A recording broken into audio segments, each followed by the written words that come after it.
Ngoja leo niwatajie wanaume aina ya mwanamke ambaye ukimpata unapaswa kuweza kumthamini sana. Twende. Kwanza, mthamini kama anakupa amani ya moyo na sio pressure.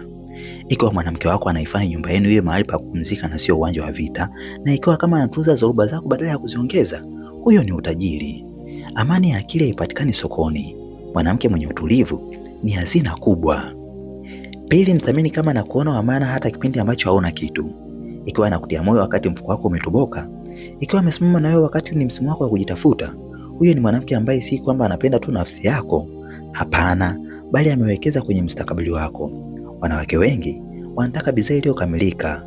Ni wachache sana ambao wanaobaki wakati wa mchakato wa ujenzi. Tatu, mthamini kama ni mwaminifu na mwenye msimamo.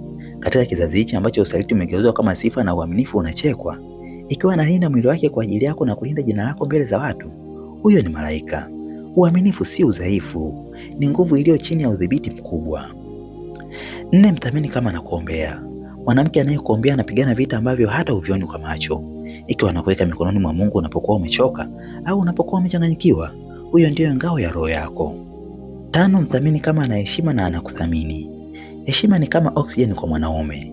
Ikiwa anakusema vizuri hadharani na kukurekebisha kwa staha faragani, ikiwa anaheshimu uongozi wako bila hata ya kukudhalilisha, mwanamke huyo anajenga ujasiri wako na utambulisho wako.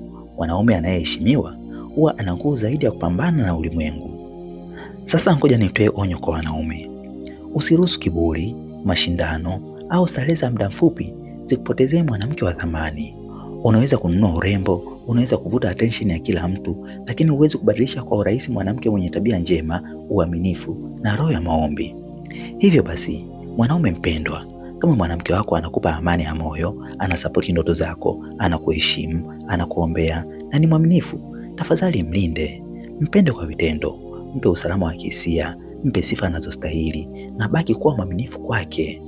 Kwa sababu malaika washuki kila mara kutoka mbinguni. Hapana, wengine huja maishani mwako kama mwanamke mwenye moyo safi.